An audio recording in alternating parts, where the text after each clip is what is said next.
All right. Well, welcome to the Viking Press Pass, and joining me today from the softball team, freshman shortstop Alexis Duke.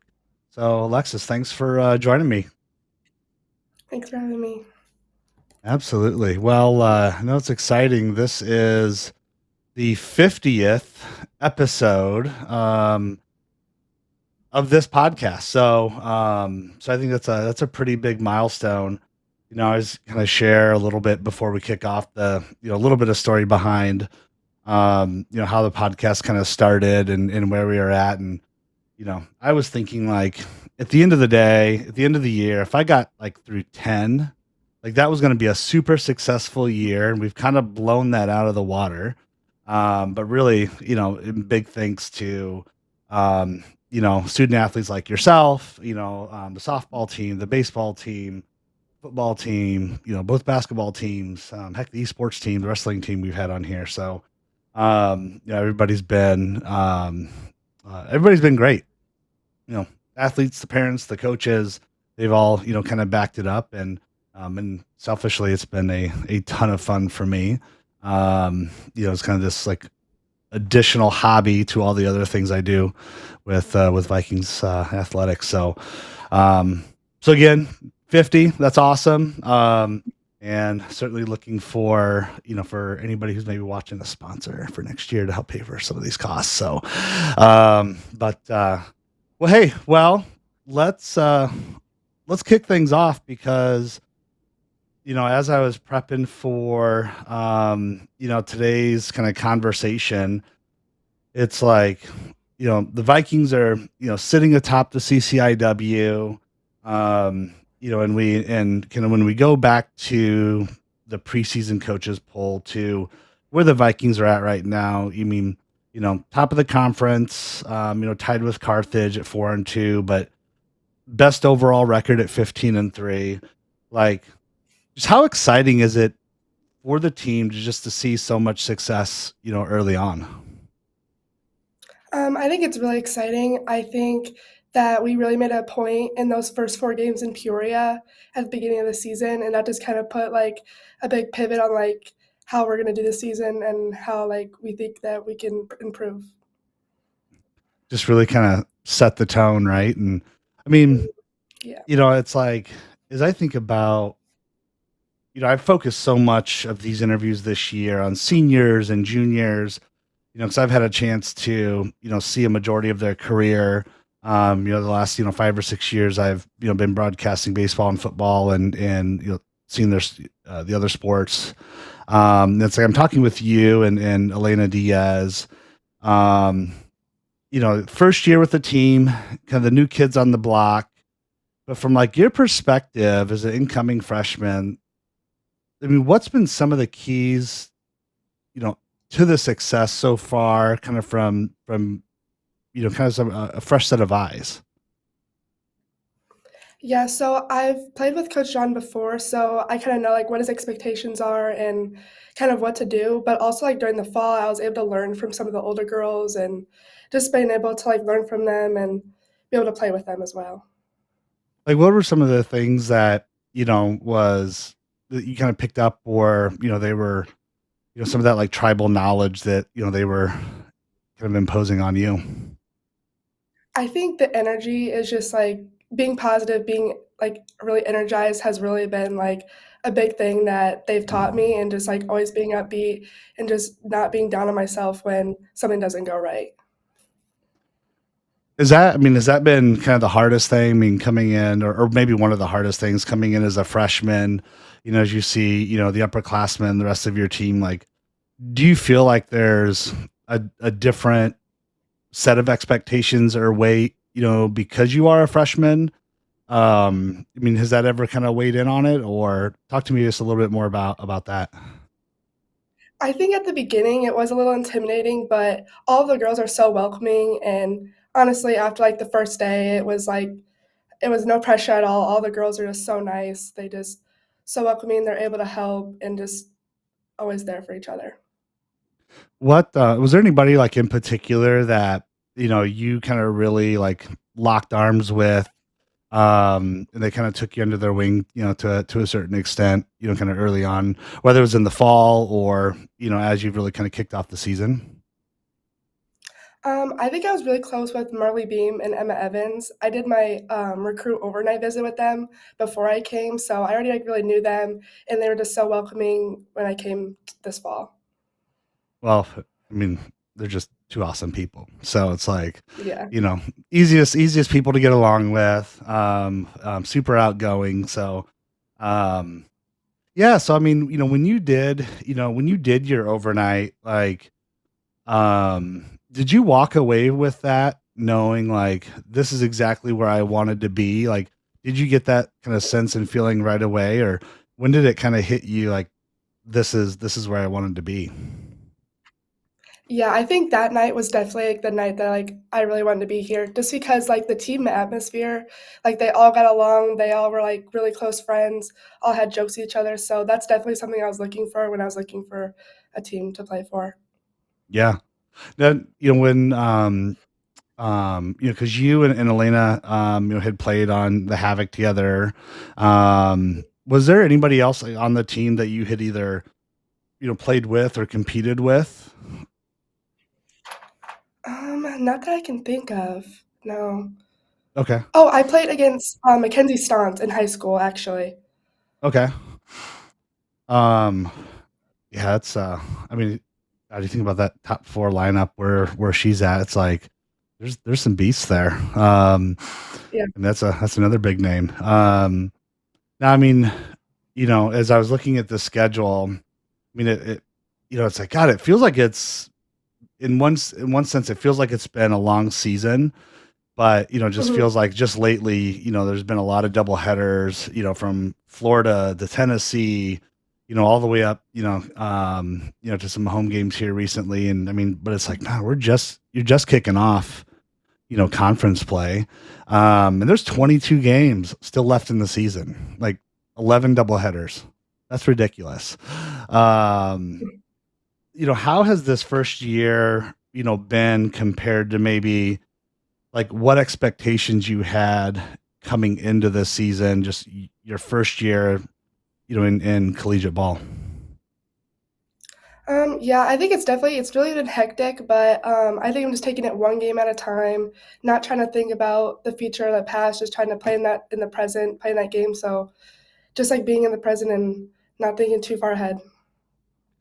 Has there been anything, that you had maybe thought about as like you were kind of expecting, something, as you were coming into your first year that you either had like an aha moment that was just it was completely different than maybe what you were anticipating. Like, anything like that that kind of comes to mind as you were entering your first year and kind of kicking the season off? Um, I think definitely just like the schedule just kind of like really like hits you. Like I wasn't really expecting like that much in April, but honestly, it's fun. When you're having fun, it just goes by super quick. And honestly, yeah. Yeah, I mean, you mentioned the schedule. Like, how hard has it been, or has it been hard? I don't know. Managing your freshman year academic load with all the games, all the travel. Has that been a little bit of a culture shock that you've had to like adjust to, or how's that been? Yeah, it's definitely an adjustment I've had to make. I feel like definitely our schedule keeps like getting changed too, which kind of messes with that. But when we have long bus rides, we're always like doing our homework on the bus and just like making time whenever. Yeah, I mean, God, you really have to. I mean, I my first year I played football, and it's like that was enough of a schedule. When we first started, and you were there a few weeks before school kicked off, but I couldn't imagine just the length of the baseball schedule plus all the double headers. I mean, and you're constantly going plus practice. Like that's I gotta hand it to you. That's a lot to deal with. Um, but as you think about like some critical skills, like coming out of it, as after you graduate and kind of enter, your career, it's like got the ability to like multitask and juggle a crazy schedule should be like, oh, this is easy. This is nothing compared to what you guys have to manage. So, um, well, let's talk about the Wheaton game because, I mean, those games you won like handedly, and you had probably one of the biggest days so far, in your, your early career here. I mean, like game one, 3 for 5, 3 RBIs, 2 run. All three of those hits were doubles. Game two, you were 2 for 3, a run and 2 runs. Like, talk to me just about like that doubleheader. What were your thoughts on that? We went into it because we knew it wasn't going to be easy because they had also split with Carthage, and I think their pitcher had gotten CCIW Pitcher of the Week that week or the week before. So we had to go in it with an open mind and not just look past them and just go in with it like full force. And after that first game, we just couldn't like look past them anymore because we knew that we were going to open a bee's nest and just had to play our game and not stoop down. Yeah. How was the field? Because I know, you had to move the Carthage game because of field conditions. And, as I was watching the game, I wasn't quite sure, like, it looked super choppy. Like, I don't know, how was the infield? It was hard to kind of tell from. Yeah, it was a little hard, but there was a little like sprinkle that started at the end of game one and kind of went into game two, which softened it up a little bit. So, but it wasn't too bad. No. No. Um, I mean, so thinking about like you at shortstop, does that ever like come into mind when you're thinking about like the infield conditions, especially when you're playing on a dirt infield versus like like a Milliken where it's all like field turf or something? Does that maybe adjust how you set up and maybe how you play the ball? Like you're either going to be maybe not be as aggressive, if the conditions aren't, um, I was thinking about like playing in like T-ball field or not T-ball fields, but little league, fields kind of growing up, and it's like sometimes that they can be, a little bit rough, um, and it feels like, on the baseball team, they're constantly dragging, the field and doing a bunch of different stuff. So as I saw that, I was like, God, I wonder how that infield was coming out of all the rain and stuff we had last week. And but does it ever adjust maybe how you play or how the infield plays at all? Yeah, sometimes just because like when you're on a turf field, it kind of moves a lot faster. So I mean, you can play a little bit farther back. But on dirt, I mean, it kind of just depends. Our infield, the ball kind of does move faster ever since it got dug up. But yeah, just honestly, just playing wherever, just playing how what the speed is at the person at the plate, and I mean, honestly, just try to smooth it out if there's like holes or whatever. Just like avoid the bad hops. Yeah. Um, Now, I was looking at some of these like national rankings. I'm always looking at Massey ratings, kind of, after you've played a doubleheader, I'll go look at the next game and, looking at things like, obviously the record, the strength of schedule, kind of where that formula it moves just day in, day out, and kind of where it's placed the team. And but I look at some of these stats and I'm like,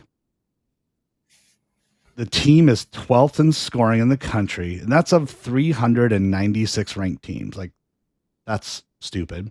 No, 17th in on base percentage, 16th in RBIs, 24th in batting average. Like, I mean, how would you describe or like characterize like the Vikings like approach at the plate? Is it more focus on like power, extra base hits? Is it kind of more like small ball, or are you just primarily looking for like hard contact and you're trying to, drive it to be like certain areas of the field? Like, how would you kind of describe how you guys approach it at the plate? Yeah, we definitely have to go with a good approach, like not swing, like we have to find our pitch and not swing out of the zone because we don't want to help the pitcher. Definitely when we have like runners on, we're trying to move them in any way that we can. So just like We're like trying not to hit pop ups, of course, and just trying to just hit like solid line drives, put up the middle, any way we can to score runs. Yeah. Um, Now, as you look at like all the phases of the Vikings game, it's like hitting, pitching, fielding, hitting and pitching, it's like, it's like Augie, Carthage, and Wesleyan, and it's like everybody else. Um, and what do you feel like is, the strength of this Vikings team, or do you feel like you're pretty well balanced across kind of all three? I think that we're pretty well balanced across all three. I think that we're all just like, we practice all of them all the time, so we're all just supportive of each other, always picking each other up, which helps like or help with confidence in all three areas. How do your practices look? Because as I think a little bit about like the baseball team, for example, they practice, a lot of like situational hitting, a lot of like small ball type strategies. What does it look like when the softball team is practicing? Like, how do you set up scenarios, or what type of scenarios does the team kind of work through? Usually, like when we do like full team, we'll have everyone out there. Sometimes we'll have runners and just putting runners in different situations of like first and third, throwing four on a ground ball to the outfield, on a pop fly to the outfield, just all those kinds of situations of what may happen. Yeah. Now, I was also looking at like um some of your individual stats, and you're primarily in the leadoff spot, and it's like, again, these numbers are ridiculous. I mean, 11 of 21 in the leadoff spot. You're hitting 524 in that leadoff spot, 615 on base, an 857 slug. You have one leadoff home run. Um, like, what do you think it takes to be so successful in that leadoff spot? I think definitely just having confidence in myself and just learning from my past at bats. Because, I mean, honestly, I go up there and I'm not the first one that has to go up against her. So just learning from that and relaying off to my teammates on what she's going to do and just learning from that and doing better in my next at bat. Yeah. Um, what do you think is like the most challenging about hitting like in that leadoff spot? I think definitely sometimes if it's like, definitely at like beginning of the game, just kind of like if you had to like watch the first pitch, you just kind of down and you just have to like come back and you don't really know what her sequence is going to be either. So learning that is definitely kind of difficult, but you kind of learn from it. Yeah. Have you always kind of batted in that leadoff spot, or where have you kind of traditionally been, like whether it was if travel ball or like Riverdale? High school, I went between like leadoff and hitting third. It kind of depended. But initially, I'd hit either leadoff or second or third, somewhere in between there. Yeah. So, think about it, a lot of times I'll find is like, if we look through, our Vikings players, most of the time they're hitting three and four, on their team. They're usually, the best or one of the best hitters, on their team. So, as they come and they've got to, it's like, well, we've got 9 spots we've got to fill. So, where are you going to kind of fit, and how does that change like the approach to the game? Some of the strengths and things like that, like, how it just kind of it makes an adjustment. I was always kind of curious on that. Did is there anything that you've kind of noticed that's been different about hitting leadoff in college versus, in high school or travel ball, that, that just seems a little bit, like different, or do you approach it at all any different? Yeah, I have to go in like with an approach because I like to just jump ahead and I try to get like a hit in the first like part of the count, but it's kind of hard just because like you just want to see the pitches, see what she's gonna throw you. So just kind of like learning from that. Yeah. We don't have any, like, I don't want to give a curse here, but it's like, you don't have any strikeouts this year.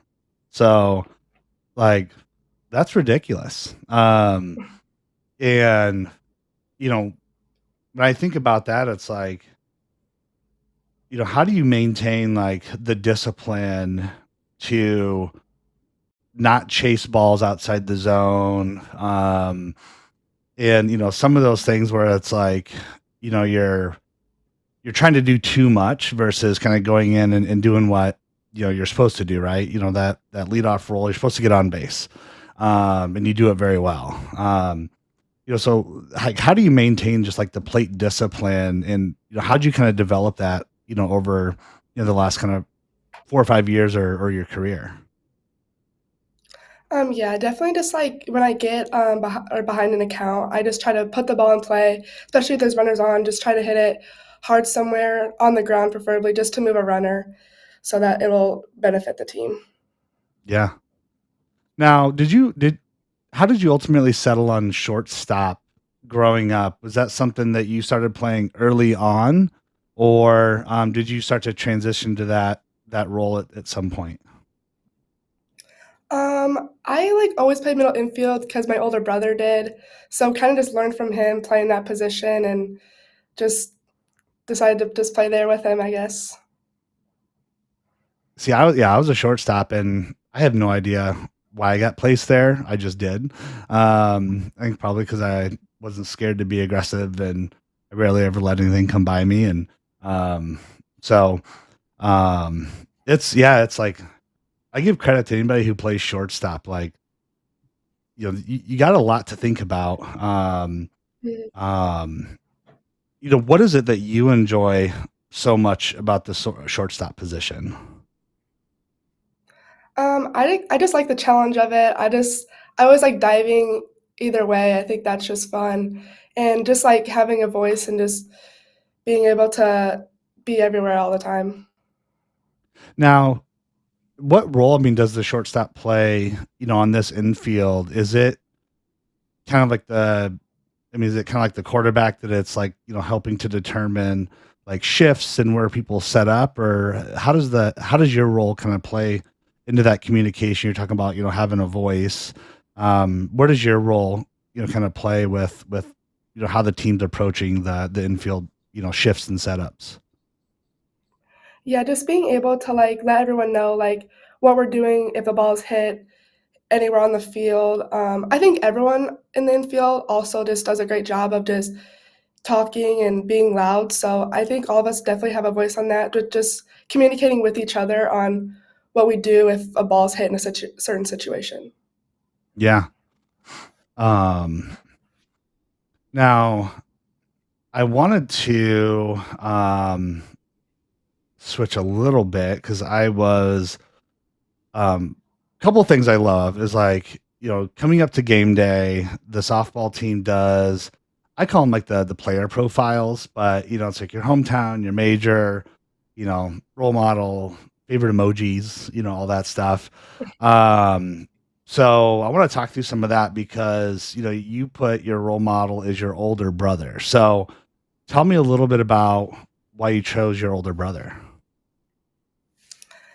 So we're about 3 years apart. So he's currently playing at Rockford University. So just growing up, he started baseball, so we'd always be at his games and everything. So that kind of just made me want to start to join like softball and play that. So we'd always be outside like practicing. So he really helped me like develop as a player, and also he is a middle infielder. So just kind of learning from him. Sometimes it ended in a fight, but but just learning from him was just fun. All right, now, I mean, between you and me, and potentially anybody who's ever going to be watching this, like, who's the better player, you or him? He's probably the better fielder, but I'm definitely the better hitter. All right, that's fair. That's fair. Um, um, Now, on the, if you go and you look at the roster, it says your major is undecided, but I saw on that kind of player profile it said kinesiology. So, did you land on kinesiology then? I'm kind of like 50-50. I'm thinking about doing kinesiology, but I'm not like 100% sure on like what I'd like do as a career with it, but just kind of interested in doing it. Yeah. Well, I mean, it's a great program that Augie has, especially with the new, was it, um, the new building they, had erected. And when I saw that, I was like, that has been a pretty strong degree for athletes across all the sports. Which is, obviously no surprise. So, um, but, now what was your path, um, to Augie, and like, how did you ultimately kind of decide, from Port Byron and you were going to land at Augie? So I initially was getting recruited by Carl, who was the previous coach, but I initially was like, I did not want to go to Augie just because I thought it was too close to home. But when Coach John got the position, he had a major impact in me choosing here, just because I played with him before, and I really liked him as a coach, and I just rethought about the school, and I'm really happy I chose it now. It's funny that like, um, and I hear this a lot, especially folks that are kind of in the area. I was the same way. Like, I lived 30 minutes away. I was on the Iowa side, so I could claim I went out of state for college, even though it was like, my parents worked 5 minutes from Augustana. Is like, you know, initially you're thinking about, oh, I want to go away to college, right? I want to go away to like a bigger school. Some of those things.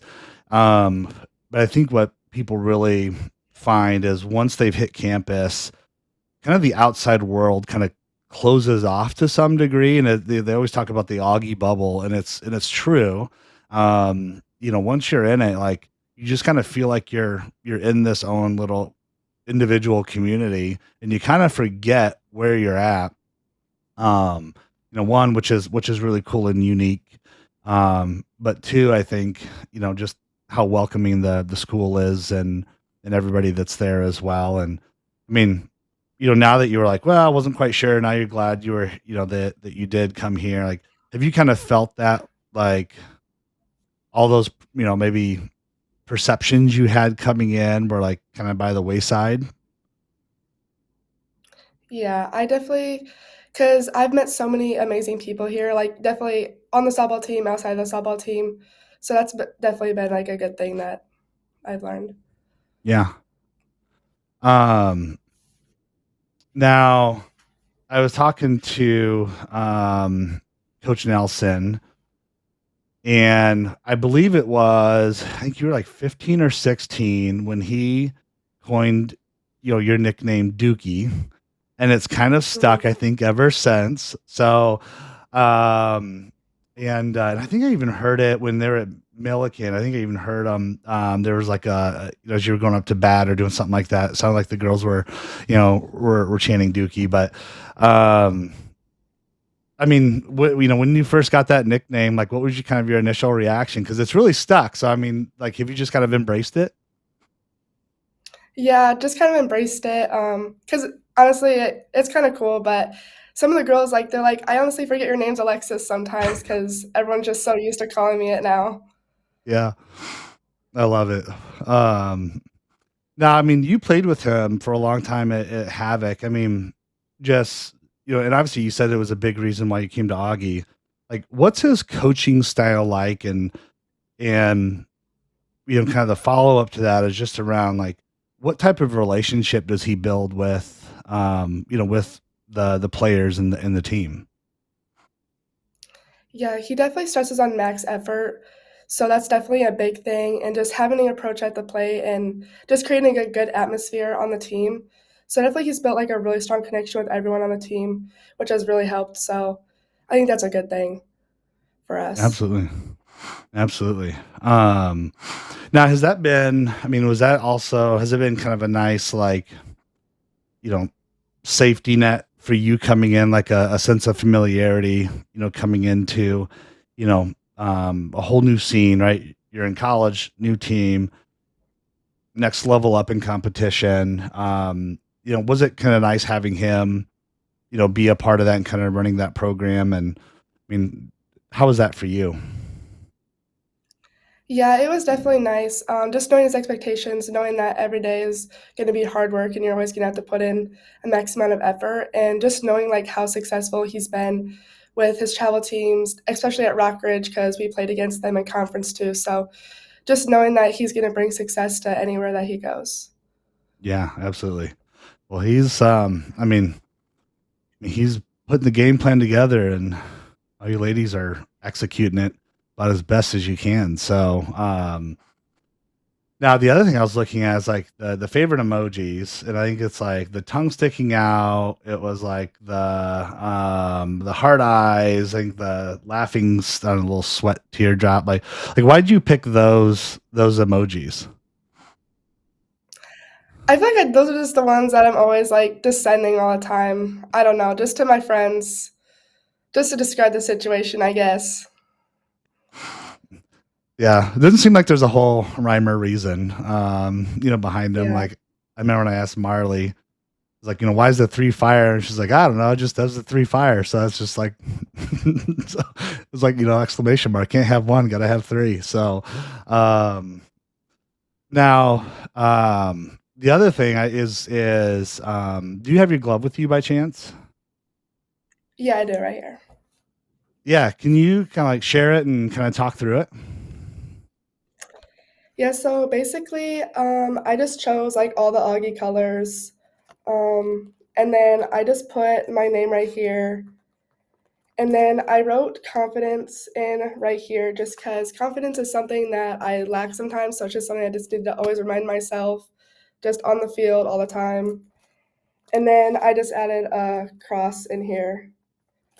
And I Nice. think that's really all I added. Not too much to it. I took both of my boys this week for the first time to let them pick out gloves, and because they had an interest in like baseball, so they're wanting to learn a little bit more, and so we went and we picked out their gloves and some of that stuff, and um, I thought it was funny because like I was showing them put my glove in, but like the little white leather area you had on the back of that, like I always stick my primary pointer finger out, and I've always played that way, and so like my boy's like, well, you gotta have your finger out too, right, Dad? Just like you're doing. I'm like, no, you need to get your hand in there. Like you just need to learn how to close this glove. Um, but when you get a glove like that, like is there like a break-in process that you particularly like to do, or do you just like do you like rub it with oil? Do you I don't know how the 44 gloves come if they have like a pre-break-in process. How do you get the glove? Like, in what shape is it? And then how do you generally try and break it in, as the season kicks off? Yeah, so we rub it with oil too, and then with these gloves, it had like a pre like break-in process, so it's already like partially broken, so which was nice, but I don't really use this glove too much. But my other gloves, they don't have the break-in process, so it kind of takes a while of just like putting a ball in it, keep it closed, and just trying to play catch with it as much as possible. Yep. And I was telling, both my boys, I'm like, all right, you can be sitting and laying in your bed, walking around, have it on, and literally just take your ball Mhm. and I was like, you need to hit it as hard as you can about 1,000 times. And I was like, then it'll be a little bit better. And I was like, I don't want to see that. I don't want to see that glove sitting without a ball in it. If you don't have it on to keep the shape. Because I thought, because it's like, I know, especially with like youth players, that you can sometimes have it steamed and that helps. But I'm like, yeah, but you also like lose some of the shape. And Mm. I was always a big fan of, I enjoyed the break-in process as a kid. Um, just, it was, there was something pure about it. So, did you ever feel like you were like, oh, I got to get this thing, broken right away and want to do it the fastest way? Or did you kind of enjoy the process? Like I think there's kind of two kinds of people that approach it. I feel like definitely the fastest way. I think I just like hated like waiting of like just like not being able to like close it all the way. It just was kind of annoying sometimes. Yeah. Yeah. No, I can definitely see that. God, I still have my old glove from, gosh, yeah, I mean, the thing is probably 30 years old now. An old TPX Louisville. I think it's still in great shape though. Now, word on the street is that thing goes with you. You always have the glove in like the front seat of your car. I mean, is there some truth to that? Yeah, so all growing up, my older brother and my dad, like, they would never let us, like, put our gloves in our bag just because they didn't want it to, like, lose its shape, so we always just wanted to, like, sit out and just, like, not be crushed by any of our other equipment. Yeah. So how do, Yeah. how do you deal with that when you're traveling then? It's like when you were going to Tennessee and Florida, like I mean, I don't want to let the cat out of the bag. Like you didn't put it in your back, your bag or anything, did you? Nope, I just kept it, either, like, on the seat or, like, on the floor just kinda sitting out. I like it. I like it. I know we're here to kind of wrap things up. But really just kind of the last question I have for you, it's still early in the season here for you, but I mean, what's been just some of the kind of best memories or just standout moments so far, kind of in this first half of the season for you and just in your first collegiate year? I think definitely having our first win against UW Stevens Point, especially because they were like pretty highly ranked, and just making a point to everyone and just showing that we're here and that we were underlooked in the preseason. Absolutely. Well, you got another great challenge Saturday. Whitewater and but North Central split with them, Wesleyan split with them. So I always say there's no team that's not beatable. And as I think about the success this team has had, how well you all are playing, just the mix of talent kind of up and down the lineup, like that could be a really big day and some big wins for this team. And you talk about confidence, in your glove, like this team should be super confident that one, you know, you guys should have the swagger on that field. They should be the ones worried coming into Rock Island, like, hey, we're playing this team that's pretty darn hot right now. And so just because it doesn't have a number in front of it, it's like I think the Vikings are I would argue, this team's a top 25 team, kind of all day long. So um and I think the only thing honestly that's probably keeping it from that is just some games that have been canceled. So just a number of games a little bit, and we haven't had some of the strength of schedule yet. Um, but I think a big win this weekend is just going to continue to kind of elevate the team and elevate the program. And so best of luck on Saturday. I'll Thank you. be I'll be over calling the men's doubleheader against Wesleyan, but we'll be following along over there for sure. But again, appreciate you coming on. It's been awesome to get to know you a little bit more. So again, be confident and go get some wins on Saturday. Thank you.